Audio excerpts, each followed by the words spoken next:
হরে Krishna. Jagannath veg কিচেনের পক্ষ থেকে সবাইকে জানাচ্ছি কৃষ্ণপ্রীতি শুভেচ্ছা ও ভালোবাসা। আজকে চলে এসেছি কাঁঠালের আবার একটি মুখরোচক রেসিপি নিয়ে। তো এখানে আমি কাঁঠালকে এভাবে কেটে নিয়েছি। দেখুন, এরকম লম্বা লম্বা করে কেটে নিয়েছি কাঁঠালের। তো আপনারা চাইলে আপনাদের পছন্দ মতো করে কেটে নিতে পারেন। তো কেটে এটাকে আমি ভালো করে ধুয়ে নিয়েছি। দেখুন, আমি এরকম পাতলা পাতলা করে কেটে নিয়েছি, যতটুকু সম্ভব পাতলা করে কাটা যায়। এবারে এখানে প্রথমে আমি দিয়ে দিচ্ছি লবণ, দিয়ে দিচ্ছি সামান্য একটু হলুদ গুঁড়ো, আর দিয়ে দিচ্ছি 1/2 টেবিল চামচ পরিমাণ গোলমরিচের গুঁড়ো দিয়ে এবার এগুলোকে ভালো করে একটু হাত দিয়ে মাখিয়ে একটু ভালোভাবে আলতোভাবে মাখাতে হবে, যেন ওই ভিতর থেকে যেন কাঁঠালের এগুলো ছেড়ে না দেয়, বিচিগুলো। তো একটু কিছুক্ষণ সময়ের মতো আমি এটাকে ম্যারিনেট করে রাখবো।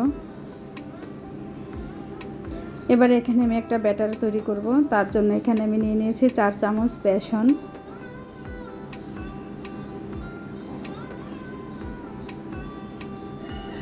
এবারে এখানে দিয়ে দিচ্ছি 2 চামচ পরিমাণ চালের গুঁড়ো,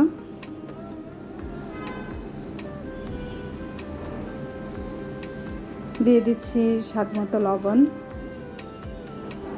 সামান্য একটু চিনি, হলুদ গুঁড়ো,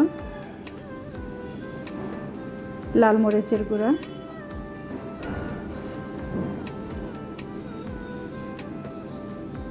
ভাজা জিরার গুঁড়া,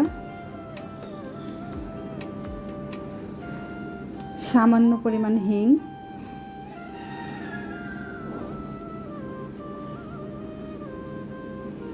দিয়ে দিচ্ছি 1/2 চামচ পরিমাণ কালো জিরা দিয়ে এবারে এই শুকনো উপকরণগুলোকে আমি ভালো করে একটু মিশিয়ে নিব। মিশিয়ে নেওয়া হয়ে গেলে এবার আমি এখানে অল্প অল্প করে জল দিয়ে একটা ব্যাটার তৈরি করব।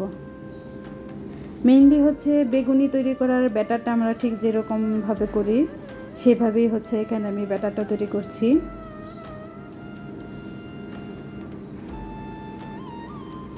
তো একটা স্মুথ ব্যাটার দেখুন আমার এখানে তৈরি হয়ে গিয়েছে। এবার এই ব্যাটারটাকে আমি 5 মিনিটের মতো রেস্টে রাখবো।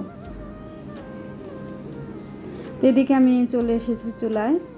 চুলায় আমি একটা কড়াই বসিয়ে দিয়ে সেখানে তেল দিয়ে দিয়েছি। এবার আগে থেকে ম্যারিনেট করা যে কাঁঠালটা ছিল সেটা আমি ব্যাটারের মধ্যে চুবিয়ে এবার তেলের মধ্যে দিয়ে দিচ্ছি।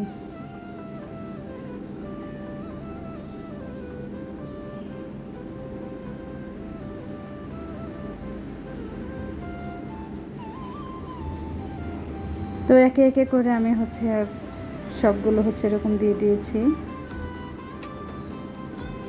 তো এক পিঠ ভাজা হয়ে গেলে অপর পিঠ উল্টে দিব।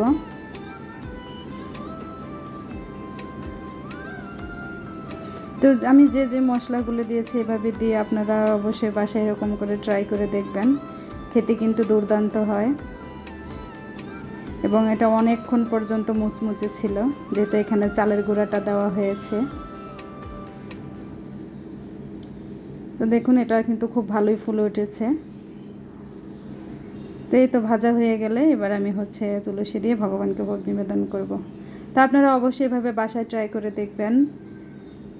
তো কেমন হয়েছে অবশ্যই জানাবেন। ভিডিওটি ভালো লাগলে লাইক, কমেন্ট, শেয়ার করবেন এবং ফলো দিয়ে পাশে থাকবেন। হরে কৃষ্ণ।